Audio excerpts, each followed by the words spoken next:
Hello YouTube family. तर आज बनवलं आपण गावाकडच्या पद्धतीने लिंबू सरबत. गावाकडे लिंबू सरबत कसं बनवलं जातं तर चला मग लिंबू सरबत बघू. तर त्यासाठी घेतली होती इथं मी लिंबू आणले होते आणि लिंबू हे ताजे ताजेच मिळाले आणि तुम्ही लिंबुनीचं झाड बघू शकतात. खूप सारे असे लिंबू लागले होते आणि गावाकडे अशाच नॅचरल गोष्टी भेटतात म्हणून खरंच गावाकडे खरंच खूप मज्जा येते. नंतर आम्ही सर्वांनी लिंबू तोडले इथं. नंतर ठेवलं होतं एक पातेलं, फ्रीजमध्ये पाणी ठेवलं होतं आणि इकडं शोपा बारीक करण्याचं काम पण चालू होतं. तोपर्यंत इकडे मी सर्व लिंबू इथं कट करून घेतले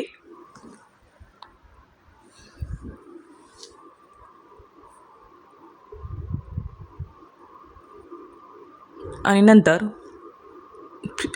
पातेल्यामध्ये लिंबूचा रस काढण्यास सुरुवात केली.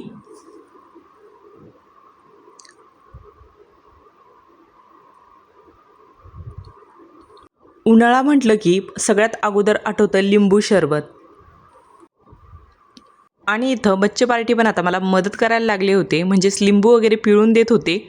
नंतर घातली मी इथं बारीक केलेली शोप घातली.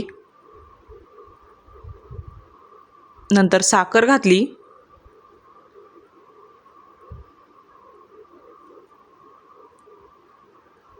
दोन वाट्या साखर घातली होती आणि आता व्यवस्थित मिक्स करून घ्यायचं.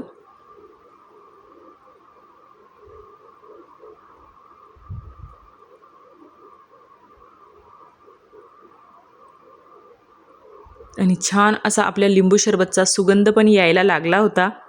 नंतर घ्यायचा एक जेक घ्यायचा आणि आता खाली वर हे लिंबू सरबत आपल्याला इथं करून घ्यायचं आहे.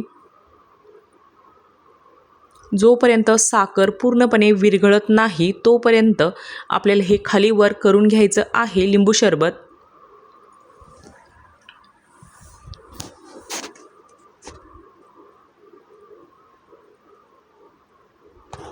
आणि आता इथं बऱ्यापैकी आपली साखर आता विरघळली होती.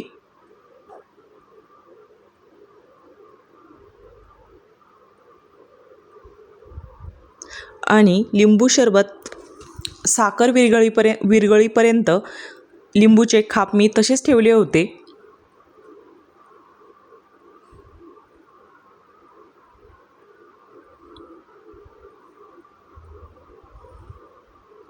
आणि चला आता इथं बच्चे गँगची पण ग्लास आले होते. नंतर असे लिंबू साईडला पिळून घेतले आणि साईडला ठेवले आणि परत त्याच्यामध्ये एकदा लिंबू सरबत ओतलं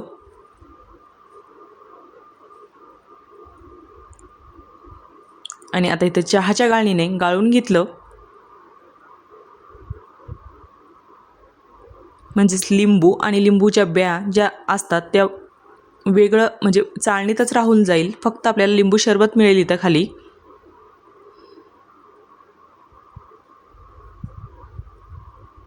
आणि छानपैकी आपलं हे लिंबू सरबत इथं तयार झालं होतं.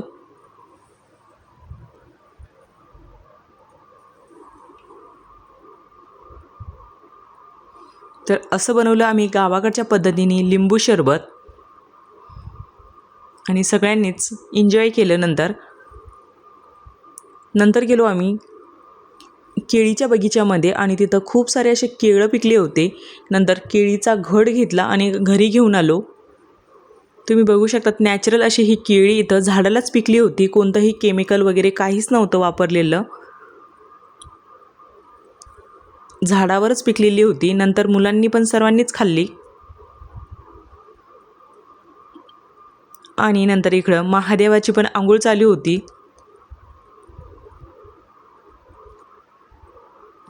महादेवाजवळ एक अखंड बेलाचं झाड पण आहे.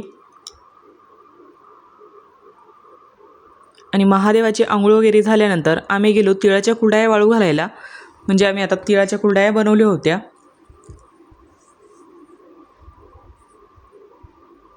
मम्मी आणि मी नंतर तिळाच्या कुरडया वाळू घातल्यावरती आणि वरती गच्चीजवळच एक आंब्याचं झाड आहे, तिथून 1-2 कैऱ्या घेऊन गेलो परत खाली.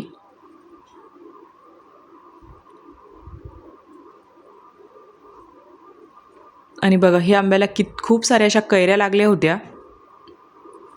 नंतर आला आमचा नेहमीप्रमाणे दुपारला आईस्क्रीम नाही गुल्फीवाला आला होता. नंतर सर्वांनीच गुल्फी घेतली आणि नंतर गेलो आंब्यांच्या झाडांना पाणी देण्यासाठी.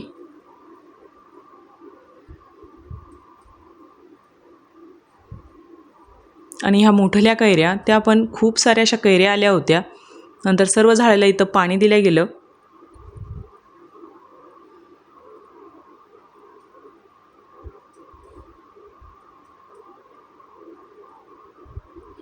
आणि हा जेवढं इकडं धान्य वाळू घातलेलं आहे तेवढ्या सगळ्या गोष्टीचा हा इथला राजा आहे. तो कोणालाच तिथं येऊ देत नाही. आणि नंतर इकडं जांभळीला पण असे फुलं वगैरे लागले होते. नंतर आम्ही काही चिक्कू आणले, चिक्कू पण काढून घेतले आज.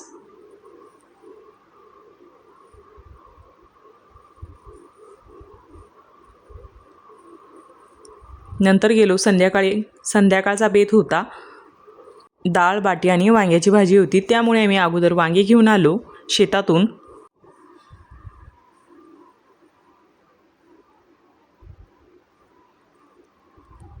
आणि गावाकडे सगळ्या गोष्टी आपल्याला ताज्या मिळतात, म्हणजे खूप दिवस फ्रीजमध्ये स्टोअर ठेवायचं काम पडत नाही. म्हणजे जेव्हा लागलं तेव्हा आपण घेऊन येऊ शकतो. आणि इथं आमचा असा संध्याकाळचा बेत होता डाळ बाटीचा. आणि आपण नेहमीच सनसेटसोबत आपला व्हिडिओ संपवतो, पण आज आपण मूनसेट यासोबत आपला व्हिडिओ संपवला. आणि तुम्हाला हा व्हिडिओ कसा वाटला कमेंटमध्ये मला नक्कीच सांगा. थँक्यू.